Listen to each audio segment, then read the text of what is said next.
Welcome, everyone, to the Indigenous Ag Innovation Conference. We're so excited to have you all be a part of this conference and listen in to some new opportunities for us to explore as Indigenous communities. And for our non-Indigenous participants that are going to be a part of the conference, I'm excited for you as well. You get to learn a bit more about how we think and how we're looking to implement new strategies into the sector. And we really look forward to the partnership and the collaboration that will come from this event. At first, I want to acknowledge our elder, Harry Francis from Pipewat First Nation, who is lifting the pipe for us and has prayed that we'll have a good 2 days together. Would also like to acknowledge the Lieutenant Governor, the Honorable Russ Morasti, for joining us as well from Lac La Ronge, Indian Band, and Tribal Chief Edmund Bellegarde, who gave remarks this morning on behalf of the File Hills Qu'Appelle Tribal Council. And we also want to bring greetings on behalf of Treaty 4. We're in the Treaty 4 territory, and of course our tribal council represents 11 nations, and representing the Cree, Saulteaux, Dakota, Nakota, and Lakota people. And so we acknowledge where we're at today and all of the great work that is happening not only across Treaty 4 but across Saskatchewan, and we're looking beyond. We want to be able to take the ag sector very serious as Indigenous investors, and we want to be able to explore new opportunities in how we best collaborate with some of our leadership and professionals that are in the sector and leading all around us. So we're going to bring everyone together over the next 2 days and talk about all the great things that we can do. So I guess, in terms of, why are we doing this? Why are we hosting this great event? We look at what we've been doing as FHQ developments. We're becoming leaders in other sectors, and we're building businesses. And when we think about the ag sector, we've developed an Indigenous ag investment criteria paper for us to participate in this sector. But we needed to take a step back. We needed to understand what are the foundations, what are the things that we need to do as an organization in order for us to be successful and in order for our nations around us to be successful as well. So some of the things that we thought about in this sector was we're quite involved in being ag producers. We farm, we raise cattle, we raise bison, but we want to be able to start exploring, well, what are the other opportunities? What are all of these things that are happening around us, from protein superclusters to autonomous vehicles or tractors in our fields, to using drones to manage the crops that we have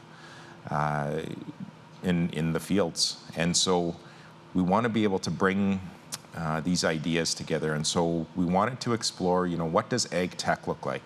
What does ag manufacturing look like in this province? And what does the supply chain look like? Where can we participate effectively as Indigenous investors and, future Indigenous employees in the sector as it continues to grow? When we look at the growth of this sector, it's always going to be growing. We look at the world population, we look at the demand for protein in everyone's diets.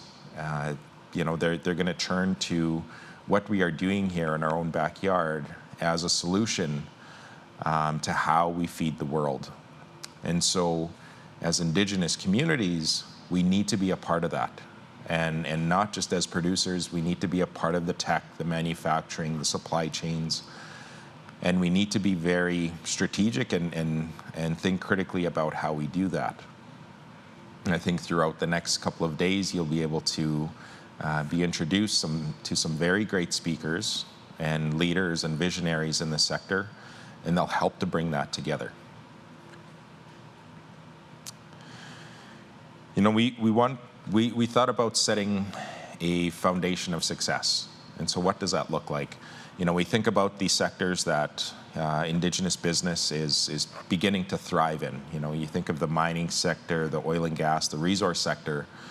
You know, we've been able to utilize some of our rights, but also some of the duty to consult to be able to work and you know, create opportunities in those sectors.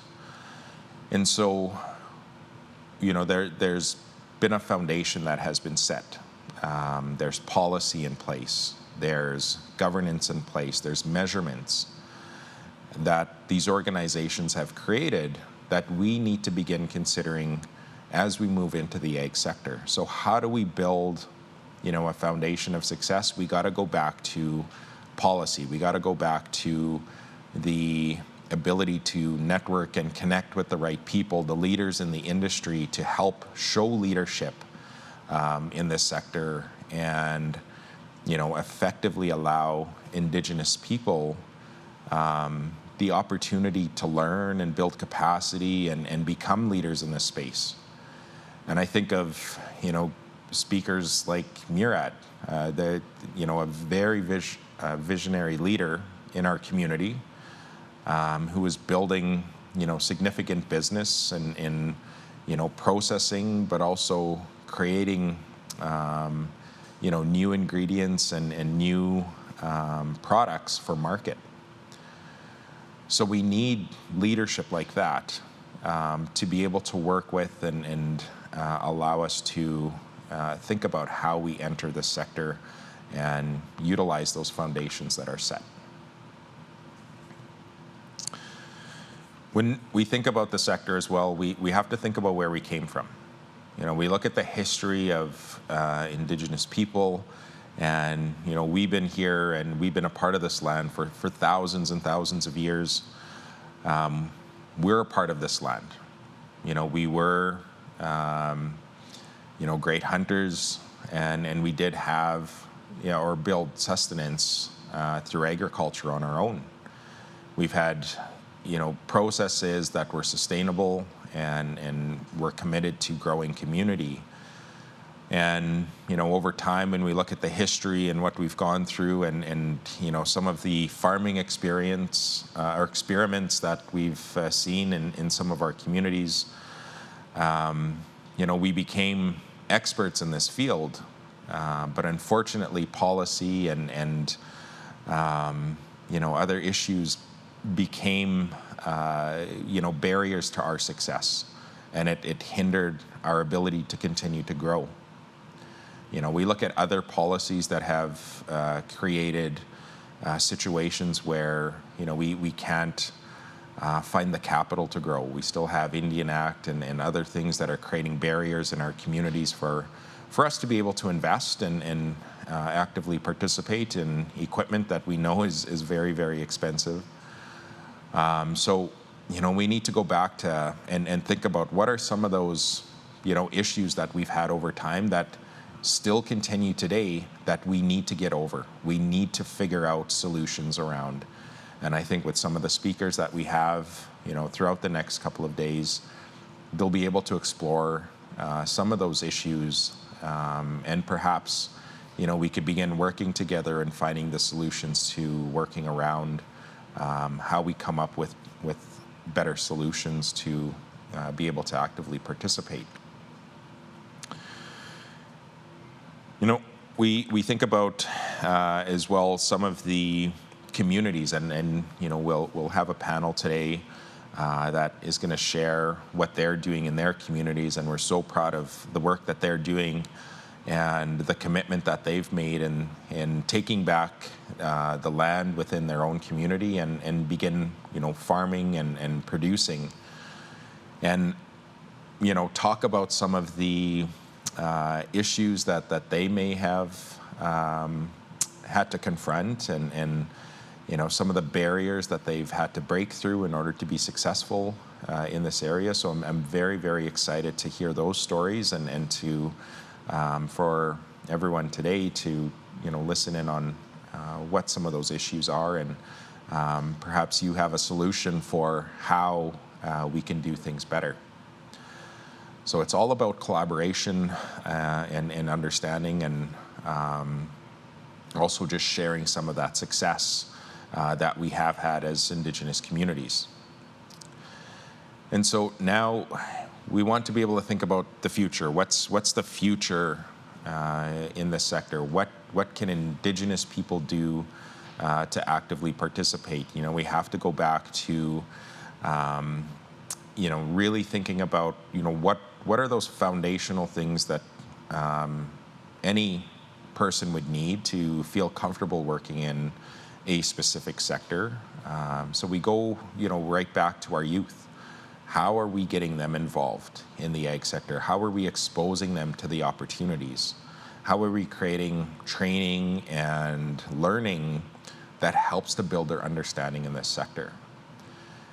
Too often we just expect people to immediately arise to the opportunities, but we oftentimes need to think about, well, what are those foundational things that we need to do in community in order for us to be successful? And so it starts with our youth, and then we look at the economics and building the business, building our Indigenous business ecosystem around it, and making sure our entrepreneurs are aware of the opportunities so that they can look at new business ventures of their own.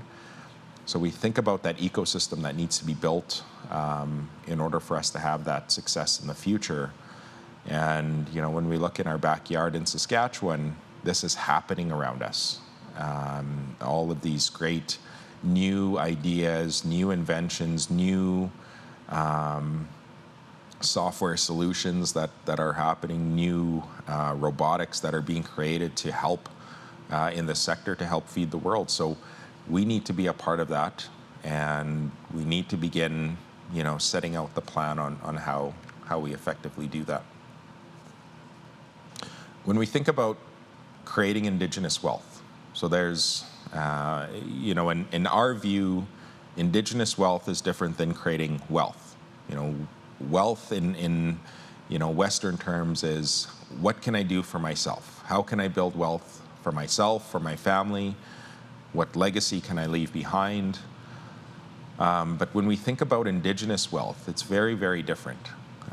We think about our community. Indigenous wealth is directly connected to community. So how do we ensure our community is a part of the wealth that is being built as we enter new sectors, and how we build the business case around new businesses or new opportunities?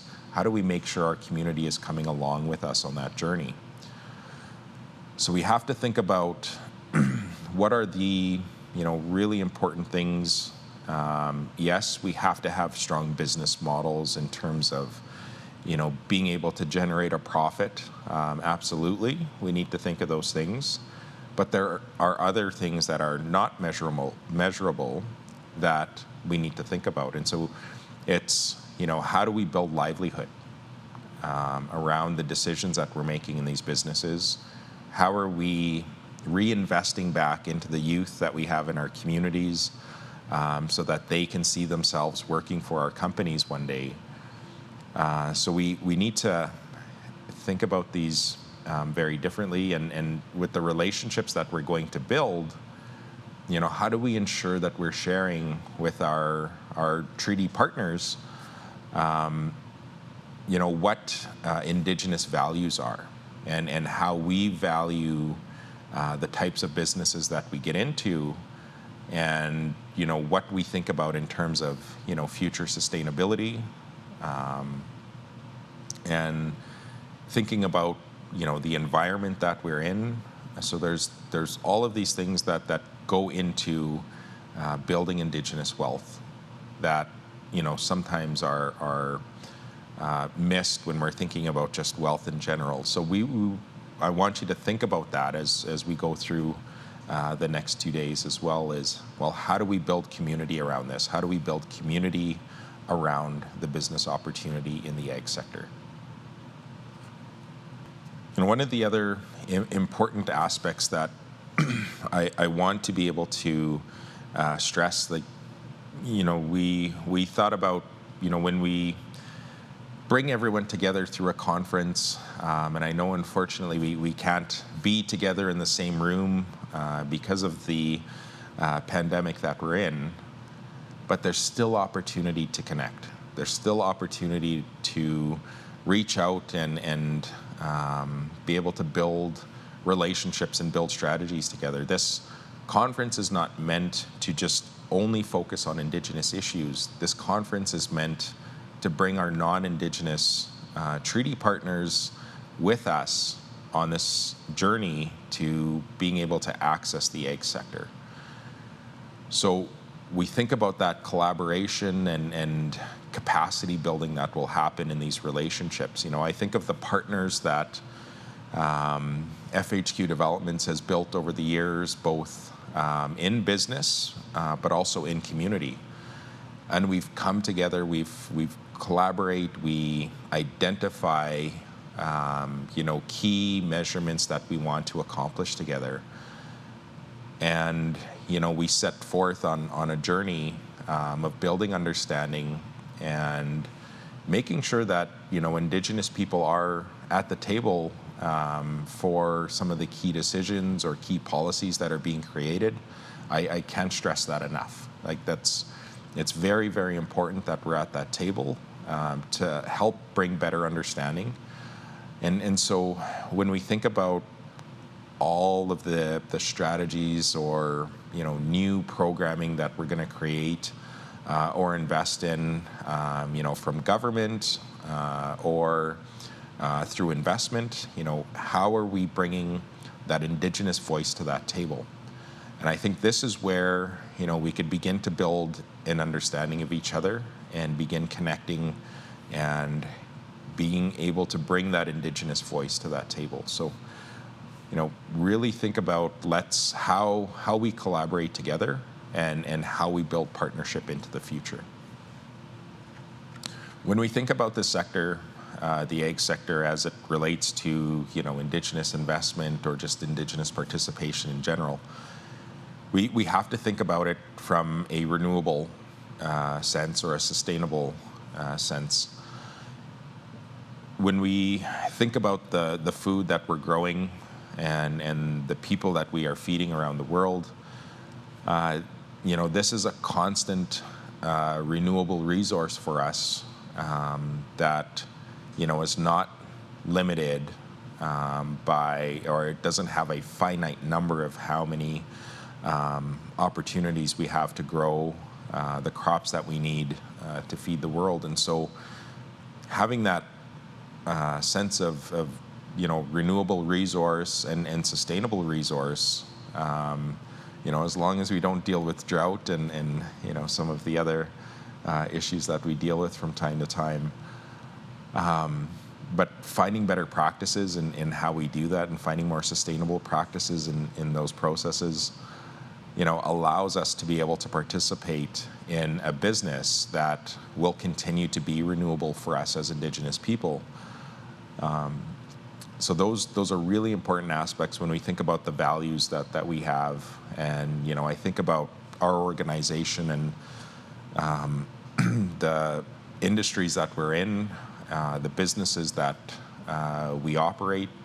We think about the sustainability of those businesses at all times. We have respect for the environmental aspect of those businesses and making sure that, we're doing our best to be good stewards of the land through the work that we do, and that, we hold our partners to account in how we deliver the work and how we deliver the services. So when we think about these things, it becomes a very important aspect on why the ag sector is so important for us to be invested in. And to continue to create more opportunities for our people to participate in this type of business. So, like I said, we'll see tons of great speakers, people that are industry leaders, community leaders. We're going to hear a lot of thoughts from a lot of people that are visionaries in this sector.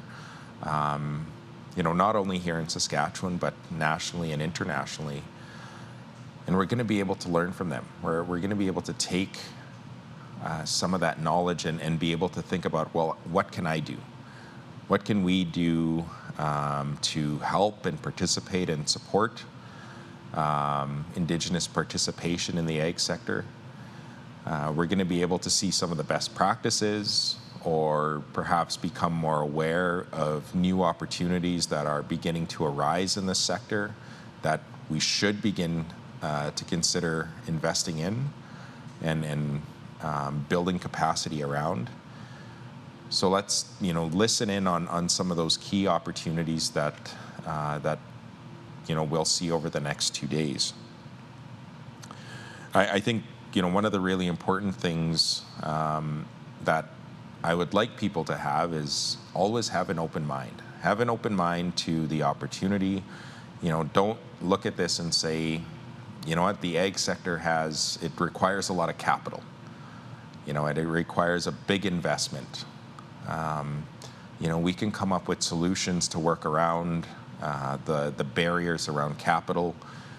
We can partner, we can build those relationships and find ways around that particular barrier if we are passionate enough about truly participating in this sector and becoming leaders in this sector as well. One of the other real commitments that I would like to see beyond this, and we're going to take the conference beyond just the next 2 days. We are actually going to continue forward with forums. We're going to dive a little deeper on some of the issues that we've identified, and we're really going to build that strategy on how we successfully create that foundation for greater Indigenous participation in the ag sector. So we'll have additional opportunities, additional professionals and leaders that will bring further insight in the sector, and will continue to grow that opportunity for Indigenous participation. And I think what's really important for us is when we think about the growth in the ag sector, especially in Saskatchewan's context, it's about coming together as a community to really feed the world. We're often considered the breadbasket of the world, and I think quite quickly we are becoming the protein area of the world. There's going to be such a high demand for protein, and we have the protein supercluster right in our backyard. There's a ton of innovation and technology that's happening and investment that's happening in that sector right now as we speak.